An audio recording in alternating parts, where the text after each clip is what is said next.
Bonjour, chers frères et sœurs ivoiriens. Bonjour, chers frères et sœurs de la diaspora.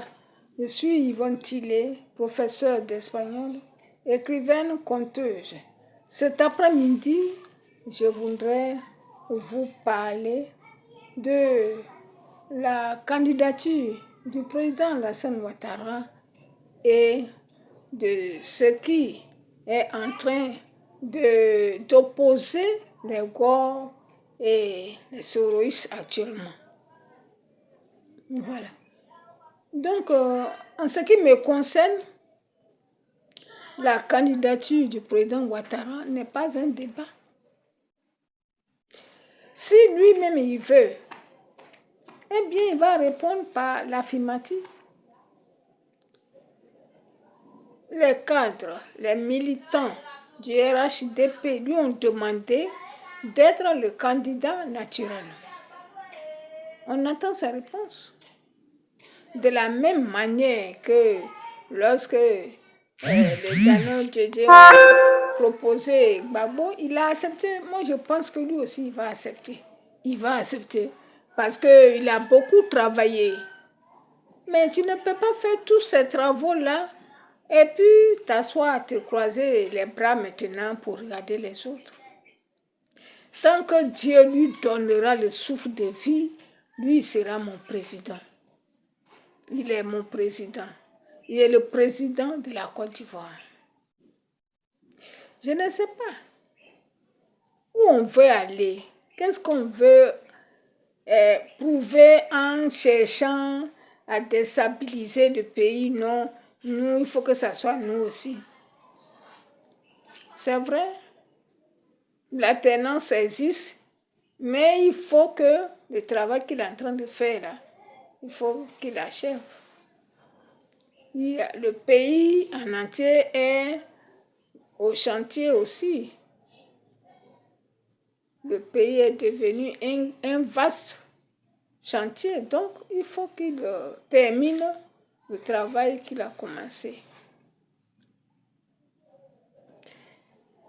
Et puis, je ne sais pas, pour ceux qui sont venus d'ailleurs parce qu'ils veulent peut-être militer au PPACI, le parti des peuples des peuples africains.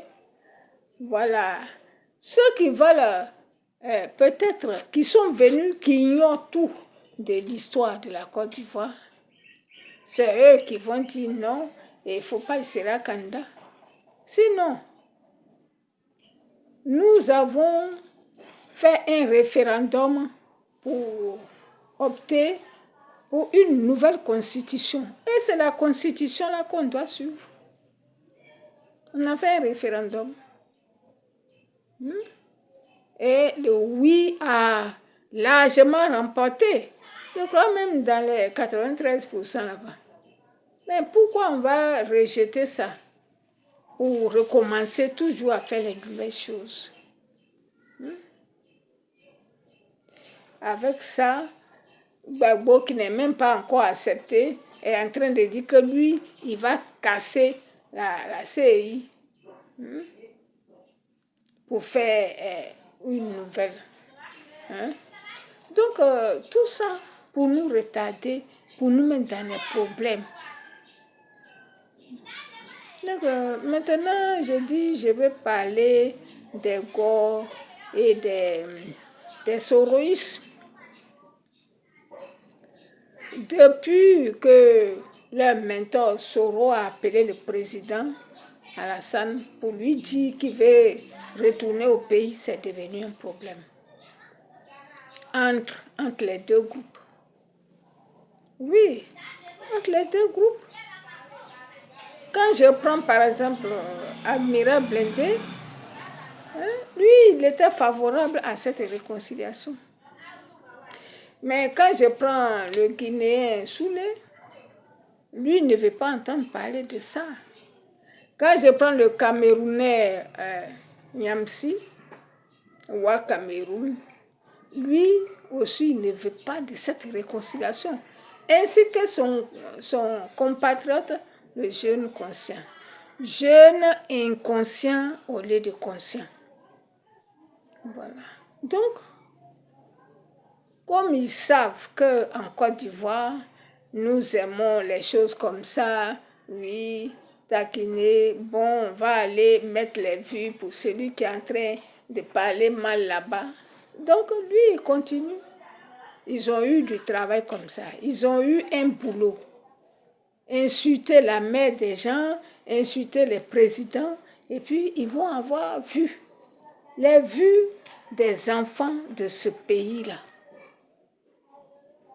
Sinon, comment Gbagbo, qui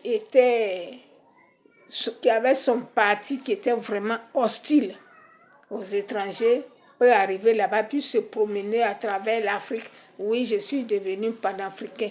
Il va dans les pays de... Il va au Burkina, il va au Mali, il va au Niger, tout ça. C'est pourquoi. Donc, c'est ça, la deuxième partie. Gbagbo a été piégé par le boulanger, par le boulanger de la boulangerie moderne de Soro. Oui, là où ceux qui s'occupent de saler le pain, de mettre les ingrédients sont des Camerounais, des Camerounais, des Burkinabés, des Maliens. Eh bien, ils savent que hier tu leur avais fait du mal. À Yopougon, quand on allait à Yopougon, tu demandes, hé mon frère, j'ai dit, où se trouve le marché? Ah bon? Toi, tu ne connais pas le marché de Yopougon? C'est que tu n'es pas ivoirien. Toi, tu fais partie de ceux qui sont venus ici pour nous faire la guerre. Voilà. Donc, on va te tuer, on va te brûler. Et avec ça, vous ignorez tout et vous venez aujourd'hui. Oui, Gbagbo, oui, Gbagbo. Vous croyez que Gbagbo, là, il est plus gentil que Ouattara? Non, c'est que vous n'avez rien vu. Vous n'avez rien vu. Et comment peuvent donc cohabiter dans un même lieu des léopards, des lions, des serpents, des scorpions, tout ce qui est mauvais ensemble. Comment ça peut cohabiter? On sait que dans un pays, il y a une opposition et puis il y a le pouvoir. D'accord. Il y a plusieurs partis et c'est lui-même qui a amené ça chez nous ici. C'est ce qui me fait rire. Mais, un coup brusquement, tu vas quitter chez toi pour aller t'allier à ton bourreau.